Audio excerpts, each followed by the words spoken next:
ಇವಾಗ ಇವತ್ತು ನೋಡಿ, ನಾವು 2ನೇ ತಾರೀಕು ನವೆಂಬರ್ ಅಲ್ಲಿ ಭೀಮಾ ಜಾಥಾ ಮಾಡ್ಬೇಕು ಅಂತ DC ಅವರಿಗೆ ಮನವಿ ಪತ್ರ ಕೊಟ್ಟಿದ್ದೀವಿ.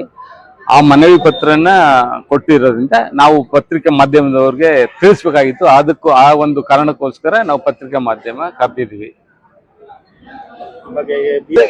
ಇದರ ಉದ್ದೇಶ ನಾವು ನಮ್ಮ ಸಂಘಟನೆ ವತಿಯಿಂದ ಮಾಡ್ತಾ ಇದ್ದೀವಿ. ಏನಂದ್ರೆ ಈಗ ನಮ್ಮ ಸಂಘಟನೆ ವತಿಯಿಂದ ಸಂವಿಧಾನ ಓದೋದು, ಮತ್ತೆ ನಮ್ಮ ಏನು ನಮ್ಮ ಪರಿಶಿಷ್ಟ ಜಾತಿ ಮತ್ತು ಪರಿಶಿಷ್ಟ ಮಕ್ಕಳಿದ್ದಾರೆ ಇವ್ರಿಗೆಲ್ಲರಿಗೂ ಭೀಮಾ ನಡಿಗೆಯನ್ನ ತಿಳಿಸ್ಕೊಡ್ಬೇಕಾಗಿದೆ. ಮತ್ತೆ ಅವ್ರನ್ನು ಸಹ ಈ ಮೂಢನಂಬಿಕೆ ಮತ್ತೆ ಇದು ನಮ್ಮ RSS ಅವ್ರು ಮಾಡಂತ ಕಾರ್ಯಕ್ರಮಗಳನ್ನ ಅವ್ರಿಗೆ ಈ ಚಟುವಟಿಕೆಗಳಲ್ಲಿ ತಾವೆಲ್ಲ ಭಾಗವಹಿಸಬಾರ್ದು. ನೀವು ಸ್ವಾಭಿಮಾನಿಯಾಗಿ ಬದುಕಬೇಕು.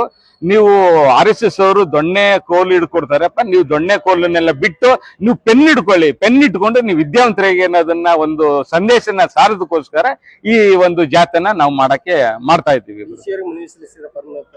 ಕೊಡ್ಲೇಬೇಕು. ಯಾಕಂದ್ರೆ ನಮ್ದು ಸಂಘಟನೆ ರಿಜಿಸ್ಟ್ರೇಷನ್ ಸಂಘಟನೆ 10 ವರ್ಷ ಆಗಿದೆ. ನಮ್ಮ ಸಂಘಟನೆ ರಿಜಿಸ್ಟ್ರೇಷನ್ ಆಗಿ ನಾವು DC ಅವ್ರು ಏನೇನು ಮನವಿ ಕೇಳಿದ್ರು ಆ ಮನವಿ ಎಲ್ಲ ನಾವು ಜಿಲ್ಲಾ ನಮ್ಮ ಸಮಿತಿಯವರೆಲ್ಲ ಒದಗಿಸ್ಕೊಟ್ಟಿದ್ದಾರೆ. ನಮ್ಗೆ ಪರ್ಮಿಷನ್ ಸಿಗೋ ಭರವಸೆ ಇರೋದ್ರಿಂದ ನಾವು ಕಾರ್ಯಕ್ರಮ ಮಾಡ್ತೀವಿ ಅನ್ನೋದು ಒಂದು ಭರವಸೆ ಇದೆ. ನಾವು ಶಾಂತಿ ಪ್ರಿಯರು, ನಾವು ಬಾಬಾ ಸಾಹೇಬ್ ಅವರ ವಂಶಸ್ಥರಾಗಿರೋದ್ರಿಂದ ನಮ್ ಕೋಮು ಗಲಭೆ ಅಂತ ನಾವು ಯಾವುದೇ ಒಂದು ಗಲಾಟೆ ನಾವು ಪ್ರಚೋದನೆ ಕೊಡೋರಲ್ಲ. ಅಂತ ಗಲಾಟೆ ನಾವು ಯಾವುದೇ ಇಷ್ಟಪಡೋದಿಲ್ಲ.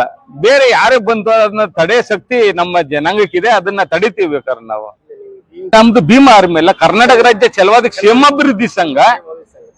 ನಾವು ಪ್ರತಿ ಹೋರಾಟ ನಮ್ಮ ಸಮಾಜಕ್ಕೆ ಅನ್ಯಾಯ ಆದಾಗ ಮತ್ತೆ ಅದಕ್ಕೋಸ್ಕರ ನಾವು ಮಾಡ್ತಾ ಇರ್ತೀವಿ. ನಾವು ಇದು ಫಸ್ಟ್ ಟೈಮ್ ಅಲ್ಲ, ನಾವು ರಾಜ್ಯಾದ್ಯಂತ ಮಾಡಿದೀವಿ.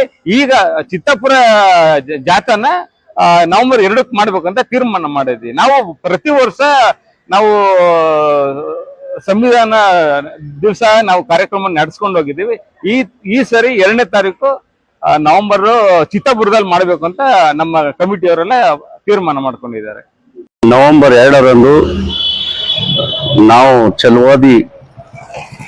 ಚಲವಾದಿ ಮಹಾಸಂಘದಿಂದ ನಾನು ರಾಜು ಕೊಳವಿ ಉಪಾಧ್ಯಕ್ಷ ಆಗಿದ್ದು, RSS ಮನುವಾದಿಗಳು ನಮ್ಮ ಪ್ರಿಯಾಂಕಾ ಜಿಲ್ಲಾ ಉಸ್ತುವಾರಿ ಸಚಿವರು ಅವ್ರು ಏನ್ ಕೇಳಿದ್ದಾರೆ, RSS ಬ್ಯಾನ್ ಮಾಡ್ರಿ ಅಂತ ಎಲ್ಲಿ ಹೇಳಿಲ್ಲ.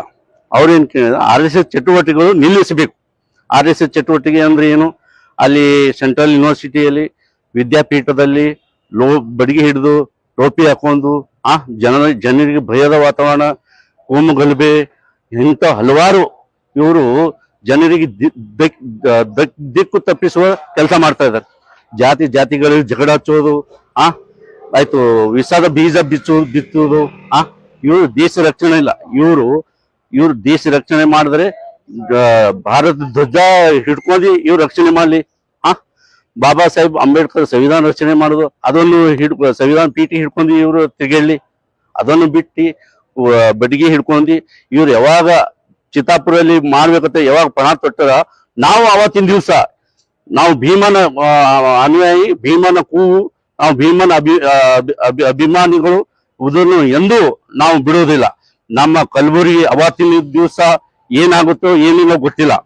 ಇದಕ್ಕೆ ಮೇನ್ ಹೊಣೆಗಾರ ಮೂಲ RSS ಇವರಿಗೆ ನಾವು ತಕ್ಕ ಪಾಠ ಕಲಬುರಗಿ ಜನರು ಎಲ್ಲ ಲೋಕಲ್ ಎಲ್ಲ ಸಂಘಟನೆಗಳು ಸೇರಿ ಅವತ್ತಿನ ದಿವಸ ಖಂಡನೆ ಮಾಡ್ತೇವೆ. ಅದು ಒಂದು RSS ಸಂಘಟನೆ ರಿಜಿಸ್ಟ್ರೇಷನ್ ಇಲ್ಲದ RSS ಅವ್ರು ಇದ್ರೆ ರಿಜಿಸ್ಟ್ರೇಷನ್ ಕಾಪಿ ತೋರಿಸಲಿ. ನಮ್ದು ಛಲವಾದಿ ಸಂಘಟನೆ ಹೆಂಗ ರಿಜಿಸ್ಟ್ರೇಷನ್ ಕಾಪಿ ತೋರಿಸ್ತೇವೆ, ನಿಮ್ದು ಸಂಘಟನೆ ಇತ್ತು ತೋರಿಸ್ರಿ. ಅದನ್ನು ಬಿಟ್ಟು ಇವರು ಜಡ್ಜಸ್ ಒಂದ್ ವೇಳೆ ಅವರ ಕೈಗೊಂಬೆಯಾಗಿ ಕೇಂದ್ರ ಸರ್ಕಾರದ ಕೈಗೊಂಬೆಯಾಗಿ ಅವ್ರಿಗೆ ಆರ್ಡರ್ ಪಾಸ್ ಮಾಡಿದ್ರೆ ಅದನ್ನು ನಾವು ಖಂಡಿಸ್ತೇವೆ. ರಾಜು ಕೊರಳಿ.